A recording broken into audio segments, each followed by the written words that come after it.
Okay, so debunking the #1 myth about enlightenment. Bunk, bunk, bunk. Yeah, and what I also did was I went to enlightened quotes in Goodreads. I don't know if this will come up with good enlightened quotes, but I thought I could read some out and debunk them. I think, to me personally, the #1 lie about enlightenment is that it's a personal thing, that enlightenment in some way belongs to a person, whereas it doesn't belong to anybody. And that's super hard to communicate to people because everything seems personal, and nothing is personal. Yeah.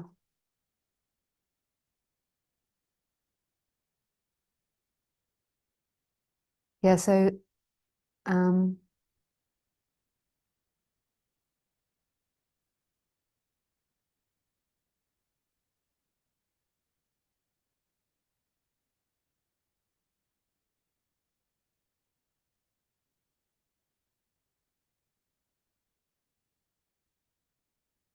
what I mean by that is that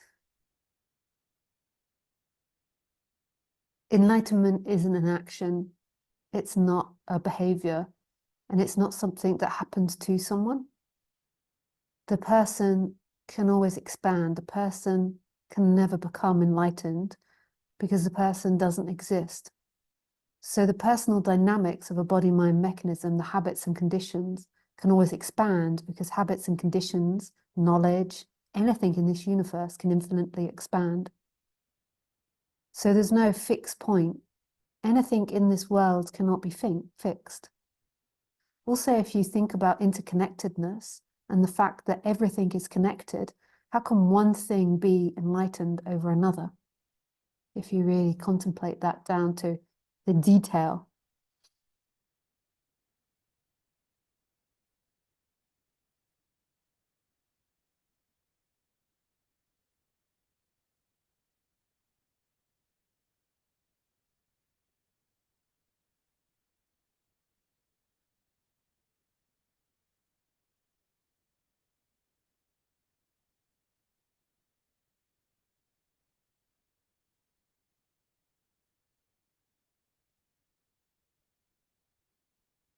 So what I feel like non-duality is meant, enlightenment's meant in non-duality, is the movement from being identified as a person to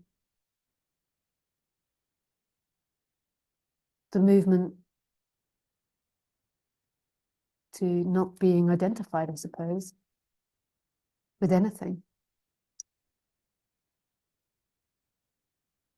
Which you could have called an energetic expansion. So when you're identified with the person, you feel like you, the experiencer, belongs inside the body.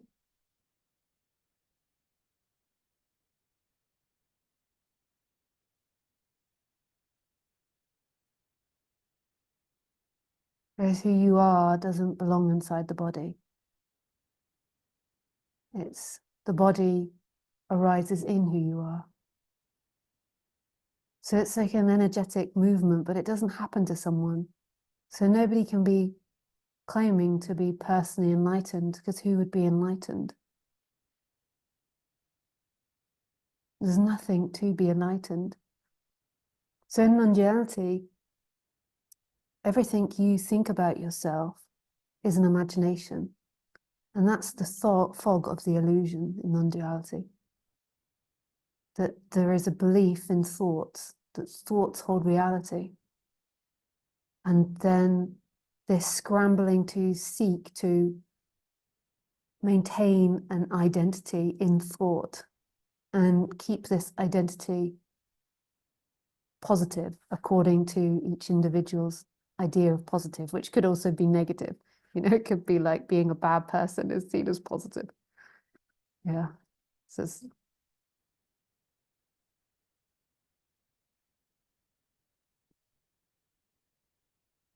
mm.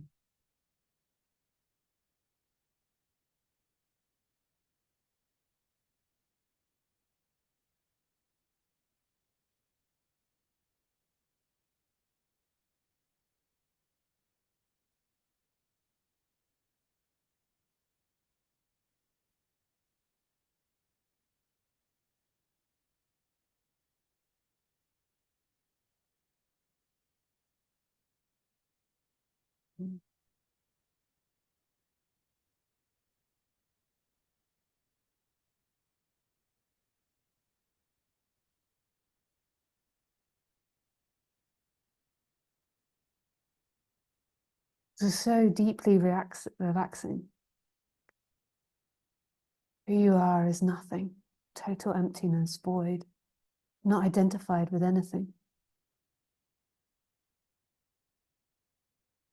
When we get into non-duality, we begin to have these words, I am and consciousness. And you'll hear me many times saying who you are is the I am or consciousness. But in the end, they disappear into nothingness too. As long as you see them as some type of thing, then that's not it. They are like a bridge in a way. But this is a really uncouth way of saying it. So they don't exist. Nothing exists. You know, the I am and consciousness is an idea. And often people think that consciousness means personal awareness.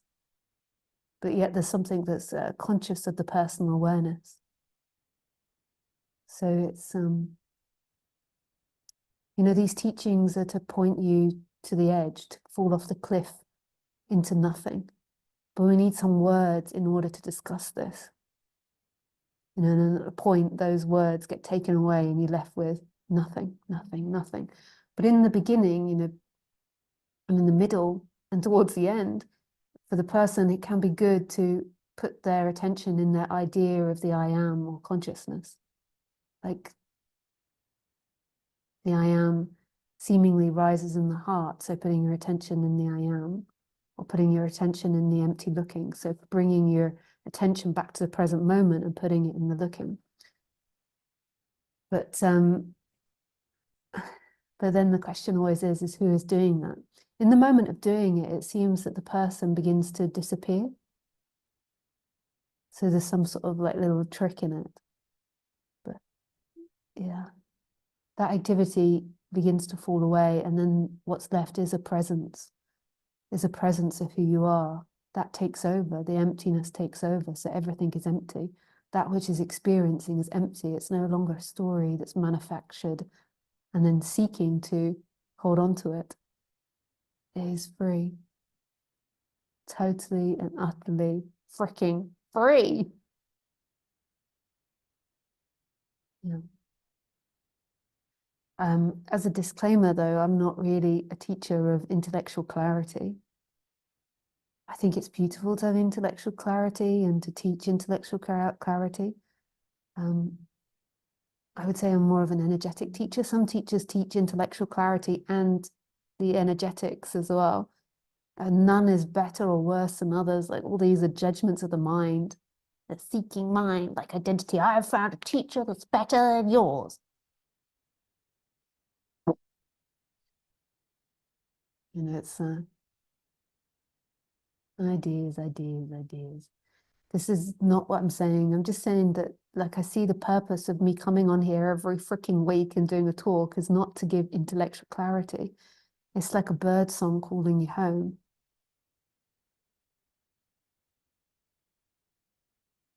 Like I see it as a resonance, like this is spoken about and then there's a resonance that happens. Tony Parsons says, and I love this about what he says, is if you leave here believing anything I say, then you've missed everything I said. Beautiful.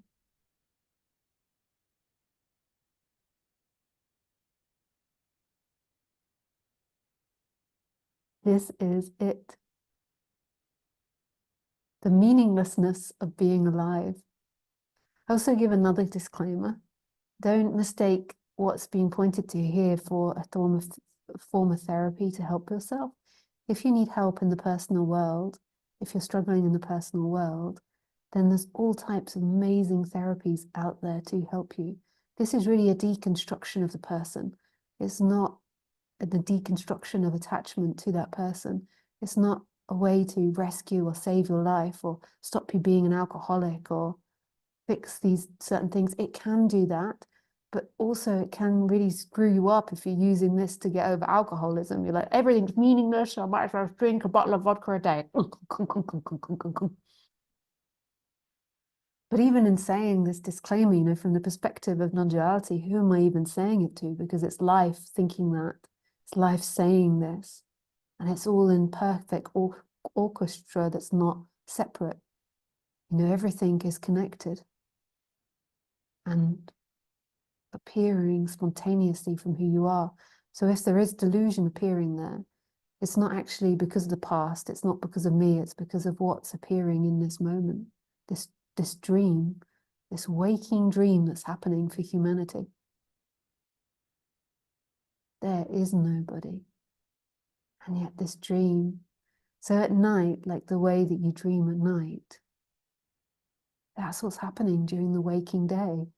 But in the day, people believe they're awake. They don't realize they're asleep, dreaming, believing in this dreamt collective reality, looking for goodness, believing it will be home when they find goodness, that they will arrive home, that they will finish the crossing line, that everyone will be there to cheer and congratulate them, and they'll be perpetually disappointed. Life will just get more and more difficult when you believe in the dream, because the dream starts building on itself, and you build up these larger and larger worlds that aren't true.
It's all empty.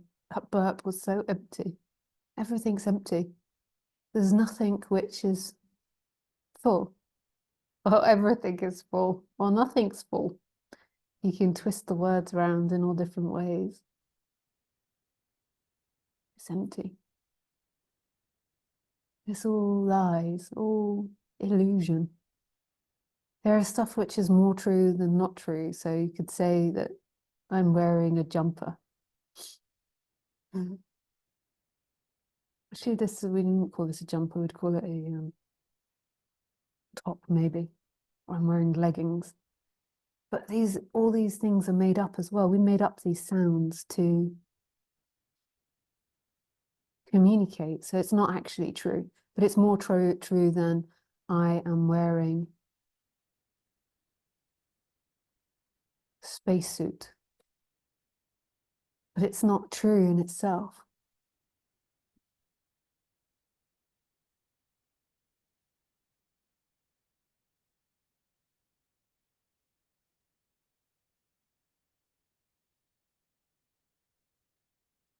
It's just sounds. And then most people are living in these sounds, believing that that is life. That is real. They're lost in a dream. It's really a dream. Wake up. Wake up. Yes, I can see my pillow. Yeah, if I remove anything, though, the whole system might collapse. Every time I speak, my pillow hits against my leg hits against the pillow and then rocks.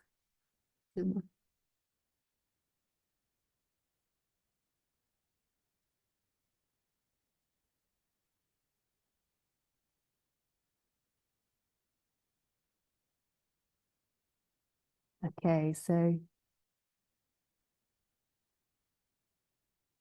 we go to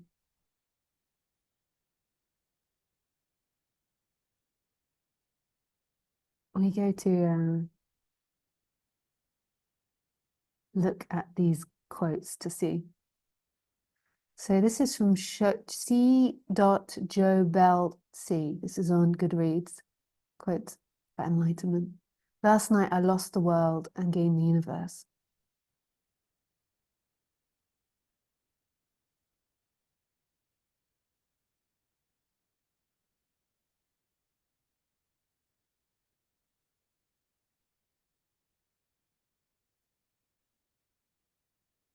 Well,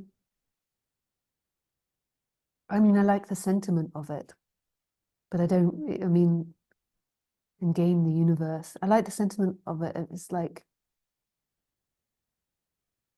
I feel like what she's saying is she lost this limitation and then like went into the infinite. And it's really losing your ideas, but not on a human level. Like, what is it that doesn't own an idea here, now, in this moment? What is it that's free here? This is from Socrates. I like this. Education is the kindling of a flame, not the filling of a vessel. And I like that because to me, what that's implying is that like a flame isn't a defined thing. A flame is something that exists as a reaction. So it's not something which you can contain.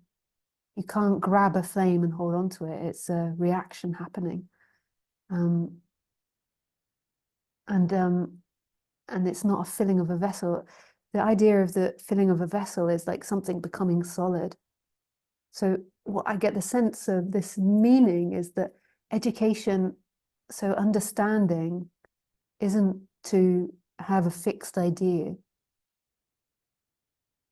It's something to spark a movement. And this is what we forget about words, education, what we learn, is we try to find fixed because the person seeks for fixedness, because it wants to be good, it wants to be better than, it wants to be right, it wants to be kind, it wants to be all these things because it believes that is who I am. So who I am has to be all these things, and it tries to be that in its imagination. And this is, you know, that like implying, I think, that it's about going beyond that. Always. There's no fixed education, there's no fixed idea. There is what is.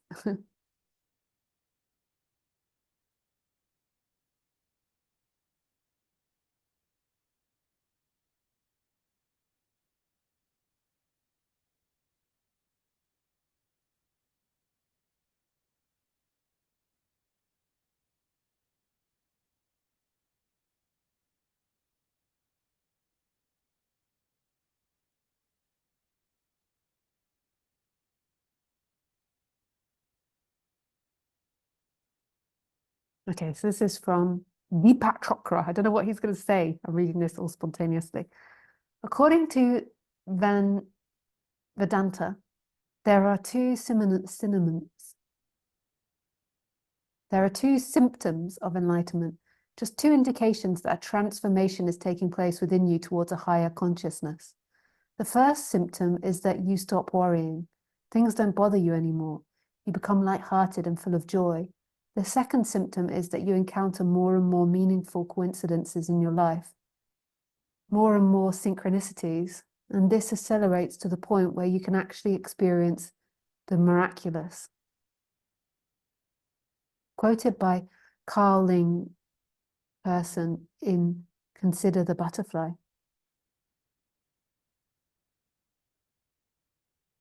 You see, I think that's beautiful, and I think that this is true on the human level. Like, the effect of waking up to your true nature can make you worry less, maybe even having no worry, and it can make you more light-hearted and more joyful.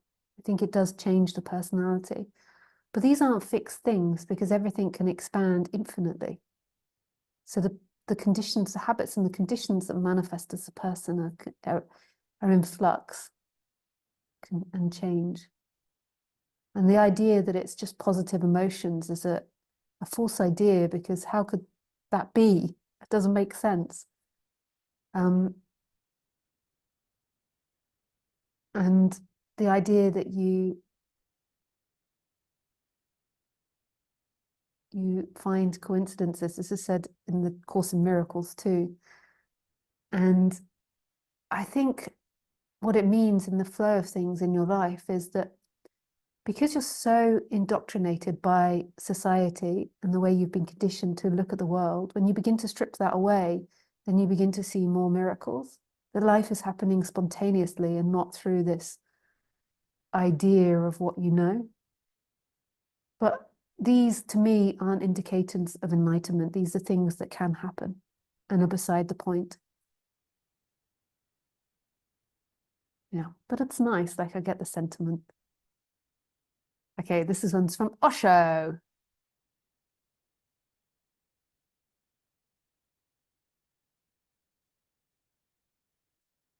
I'm simply saying that there is a way to be sane. I'm saying that you can get rid of all this insanity created by the past in you just by being a simple witness of your thought process. It's simply sitting silently, witnessing the thoughts passing before you, just witnessing, not interacting, not even judging, because the moment you judge, you have lost the pure witness. The moment you say, this is good or this is bad, you've already jumped onto the thought process. It takes a little time to create a gap between the witness and the mind. Once the gap is there, you are in for a great surprise that you are not the mind, that you are the witness, a watcher. And this process of watching is very alchemy of real religion, because as you become more and more deeply rooted in witnesses, thoughts start disappearing. You are, but the mind is utterly empty. That's the moment of enlightenment. That is the moment that you become, for the first time, an unconditioned, sane, really free human being. Osho. Oh, I love it. I would say it differently, like really differently. Like, so he was talking to people in the 70s and the 80s where this subject was so radically new, whereas now, seemingly 30 years later, we can phrase things more frankly. And it does seemingly start this process with witnessing. It did with me, you know, with Buddhism. And firstly, becoming aware of the body, and yeah, doing all the emotional release and blah, blah, blah. And then like doing intense meditation, and then doing the I am practice, putting my attention into the I am, you know, when I came in contact with non-duality. And then at some point, something else takes over and you begin to fall into the gap between the words, and your essence begins to come forward. The silence begins to come forward. He makes it sound a lot more personal, but it's there all the time. But it's just there's been so much involvement in thought and attachment to thought. You believed you were a thought and that thought was your reality. And then there's this seeming sinking into in between the words and what is left beyond words, beyond the dream of you.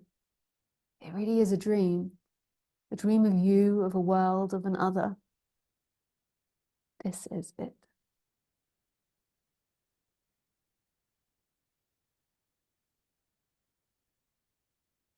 And then this is another one from Osho.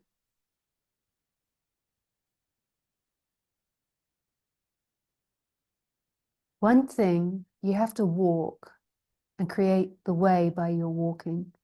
You will not find a ready-made path. It is not so cheap to reach to the ultimate realization of truth. You will have to create the path by walking yourself. The path is not ready-made, lying there and waiting for you. It is just like the sky. The birds fly, but they don't leave any footprint. You cannot follow them. There is no footprint left behind. Man, that's beautiful. Because that's what, I mean, like in a way, that's what we're doing every day in life. We think we're following paths, but every day is a step into the unknown. Because we're always in the unknown. It's just our mind that imagines that we've come from an imagined place and we're going to an imagined future. And then that kind of gives us order and helps us fit in with this society. But in reality, every movement is stepping into the unknown. We just, in everyday life, believe we're following a path. But it's even more true when it comes to the waking up process. I really know from years of working with people, there's not one shoe fits all. There's similarities, but everyone is their own unique, beautiful journey that then is seen as no journey. It's like you go into an illusory journey dream to collapse back into no dream. You go out into the imagination to see the truth is always being where you are. Always. Nice. I'm enjoying this.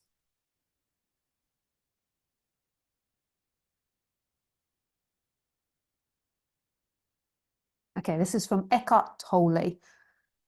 The past gives you an identity and the future holds the promise of salvation, a fulfillment in whatever form. Both are illusions. Well, I mean, yeah. Dun, dun, dun. No shit, Eckhart. Yeah.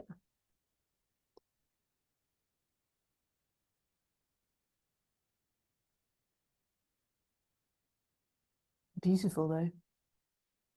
The past gives you identity and the future holds the promise of salvation. And all you've ever had is this moment. It's so beautiful. Everything is so empty. And that isn't empty like a personality disorder emptiness, like depression emptiness, like a confused not knowing who you are and not knowing how to choose things in life. This is an emptiness that is so free and vast and wild. It's absolute love and compassion. Yeah. Okay, this one is from Ramana Maharshi. Your own self-realization is the greatest service you can render the world. Well, it has 333 likes. Is that one of Osho's coincidences? 333.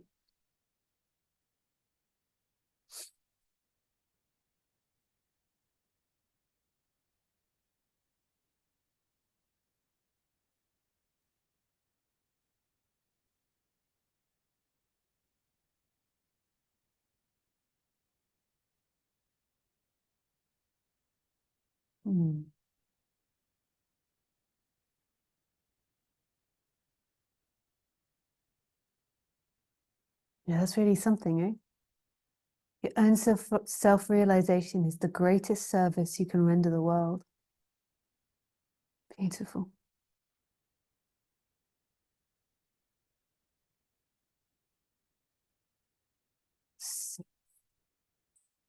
Cynthia or Celie?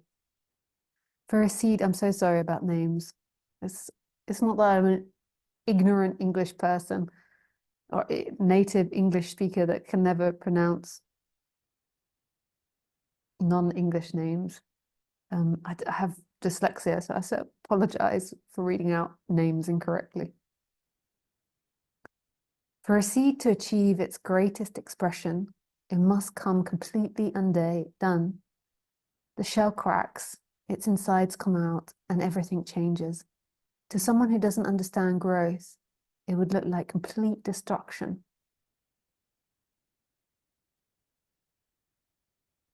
Oh, it's really beautiful. Metamorphosis. Again, though, it applies personal, but if you look at it like from the personal, that is often what happens to the person in the apparent path of waking up, is that everything they know and believe was real completely breaks down. So you could say there's a dying of something, and it would look like complete and utter destruction. I can understand that. And then from that, there is a movement to something else, but it's just not something else in this world.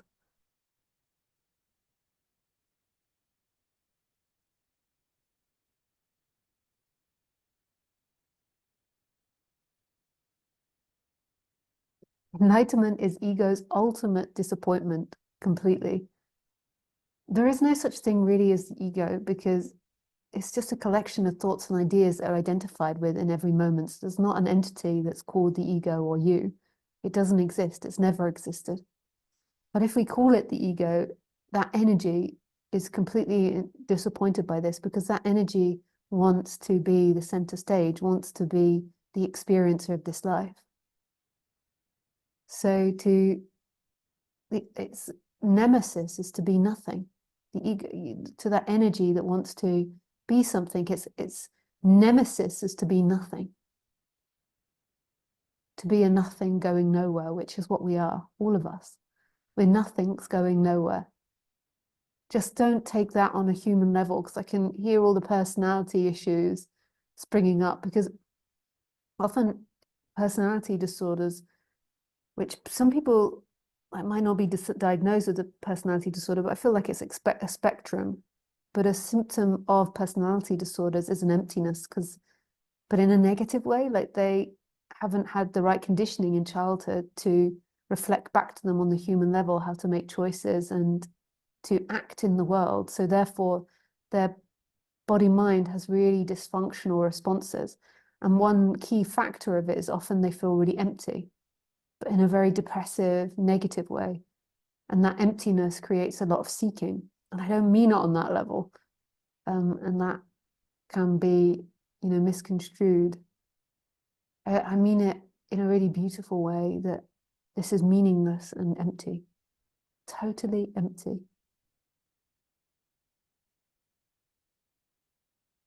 Totally meaningless. It's going nowhere. And that's a joy. Yeah, it's not a fear or confusion. Sometimes there can be fear and confusion sparked by that, but from a different point of view, not from personality point of view, but because that energy that wants to be something is afraid of being nothing. So you can have like this existential fear that comes up when hearing it.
So it says, so this is Peter D.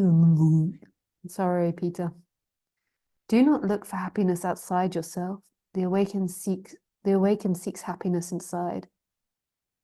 So the way that I take that is that as you begin to awaken, you stop looking for things to bring you happiness and you go in to the I am, to the empty looking. And there's a conviction that nothing in this life will bring you what you're looking for. Deep conviction.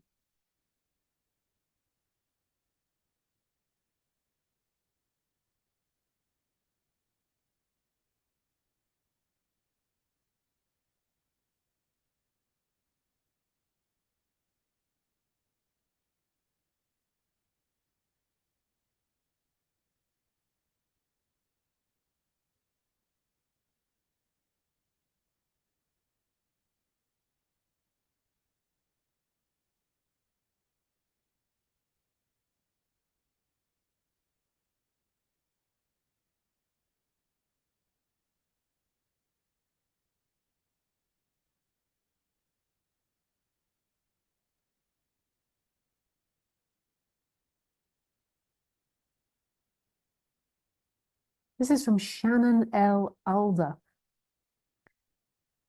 The true definition of mental illness is when the majority of your time is spent in the past or future, but rarely living in the realism of now.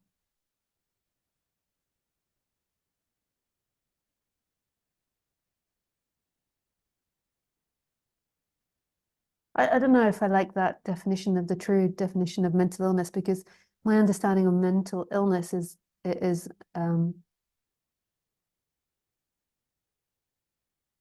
issues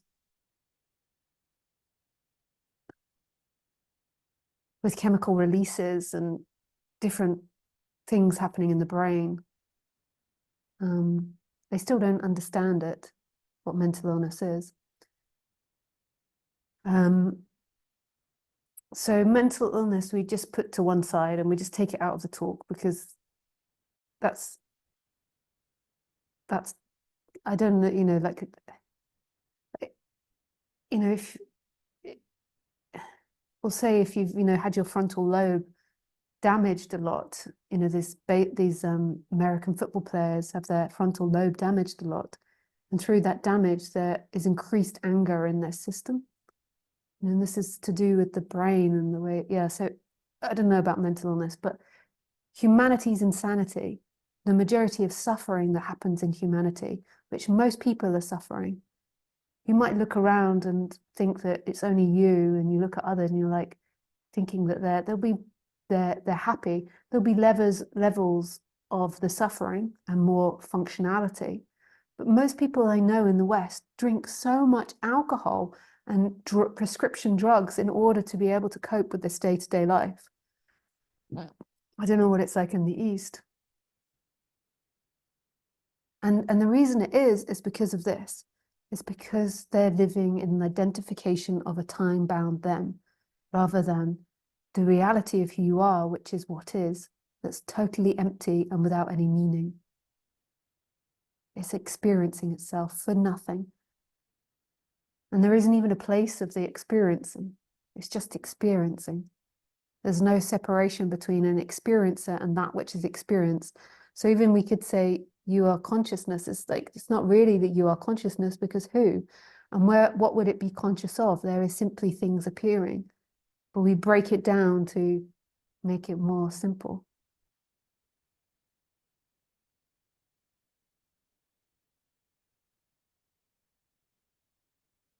This is from Hermann Hesse. I shall no longer be instructed by Yoga Vedanta or the Arava Vedas or the aesthetics or any other doctrine whatsoever. I shall learn from myself, be a pupil of myself. I shall get to know myself and the myself of Siddhartha. He looked around as if he was seeing the world for the first time. So it's a quote from the book. So I can't remember the definition of Siddhartha. Hang on. The mystery of Siddhartha. Look up Siddhartha. What does that word mean? Ah, and what does it actually mean? What the name? I've forgotten, but it's someone that looks in, I think, or something like that. I've forgotten. Or someone that's going to awaken. But this is what has to happen. You know, you can look to teachers as pointers, but what has to happen is a going in. Now, obviously, you then realize there's no in or out because there isn't duality, but it starts with going in. That the answers is found in this moment, in you, not in time, not in imagination, not in another. It's found right here. But it's just that the daydream becomes so strong, people keep getting lost in the daydream, so they keep going into the daydream and needing to be reminded, it's not in the daydream, it's not in your dream, it's not in your dream, it is not in your dream.